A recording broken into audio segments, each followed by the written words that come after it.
सामान्य माणूस, कामगार केंद्रित उद्योग, शेतकरी, आरोग्य आणि अर्थव्यवस्थेचे प्रमुख घटक यावर लक्ष केंद्रित करून जीएसटी दरांचं सुसूत्रीकरण करण्याला मंजुरी देत नागरिक स्नेही नेक्स्ट जनरेशन जीएसटी सुधारणा करण्याचा महत्त्वपूर्ण निर्णय जीएसटी परिषदेनं घेतला आहे.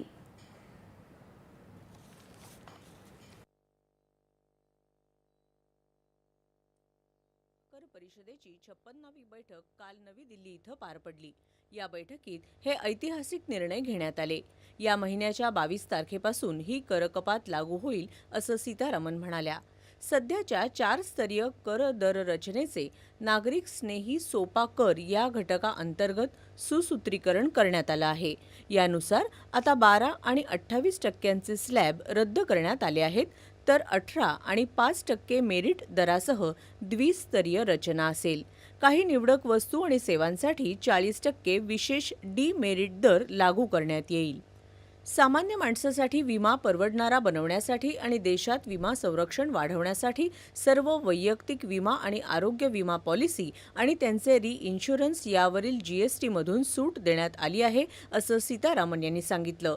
सर्व प्रकारच्या कृषी उपकरणांवरील कर आता 12 वरून 5% करण्यात आला आहे.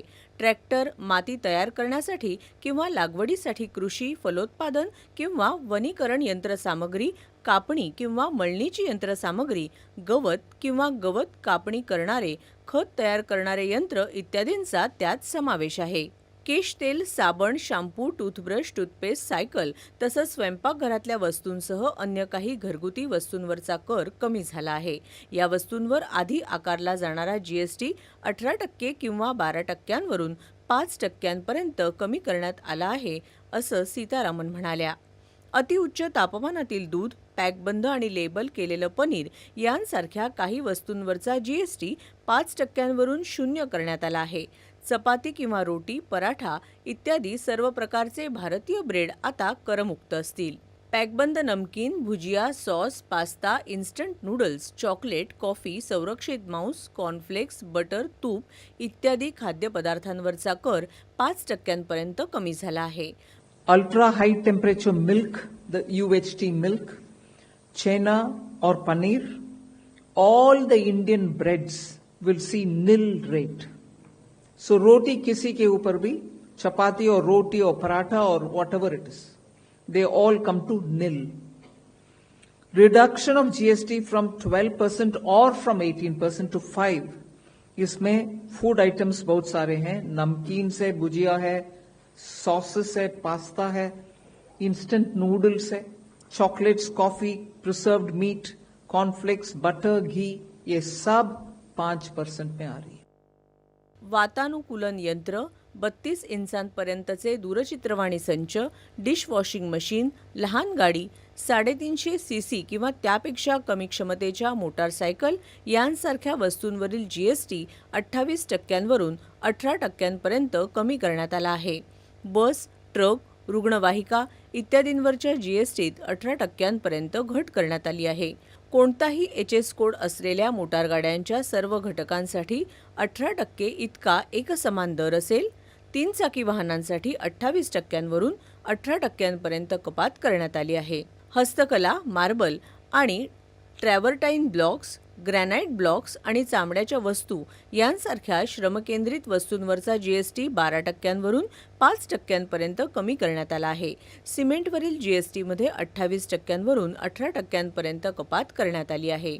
33 जीवरक्षक द्रव्य आणि औषधं तसंच कर्करोग, दुर्मिळ आजार आणि इतर गंभीर जुनाट आजारांवर उपचार करण्यासाठी वापरली जाणारी 3 जीवरक्षक द्रव्य आणि औषधं करमुक्त करण्यात आली आहेत.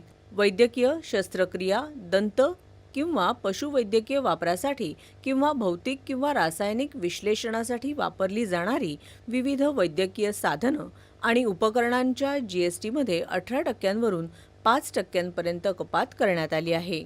मानवनिर्मित फायबरवरच्या वस्तू आणि सेवा कर 18%वरून 5%पर्यंत कमी करून तसंच मानवनिर्मित धाग्यांवरचा वस्तू आणि सेवा कर 12%वरून 5%पर्यंत कमी करून मानवनिर्मित वस्त्रोद्योग क्षेत्रातल्या प्रलंबित उलट कर रचनेत दुरुस्ती करण्यात आली आहे. सल्फ्युरिक ॲसिड, नायट्रिक ॲसिड आणि अमोनियावरील वस्तू आणि सेवा कर 18%वरून 5% कमी करण्यात आला आहे. नवीकरणीय ऊर्जा उपकरणांवर आणि या उपकरणांच्या उत्पादनासाठीच्या सुट्या भागांवरचा जीएसटी 5% कमी केला आहे. प्रति युनिट प्रतिदिन 7,500 किंवा त्याहून कमी किमतीच्या हॉटेल निवास सेवांवरचा जीएसटी 12% 5% कमी केला आहे. तर व्यायामशाळा, सलून, न्हावी, योगा केंद्र इत्यादी सेवांसह सामान्य व्यक्तींद्वारा वापरल्या जाणाऱ्या सौंदर्य आणि शारीरिक आरोग्याशी संबंधित सेवांवरचा वस्तू आणि सेवा कर 18% 5% कमी केला आहे. पंतप्रधान नरेंद्र मोदी यांनी 15 ऑगस्ट रोजी लाल किल्ल्याच्या तटबंदीवरून केलेल्या घोषणेत नागरिक केंद्रित ऐतिहासिक कर चौकटीचा उल्लेख केला होता. या नवीन कर सुधारणांमुळे अगदी तळागाळातल्या प्रत्येक नागरिकाचं जीवनमान उंचावेल अशी अपेक्षा आहे.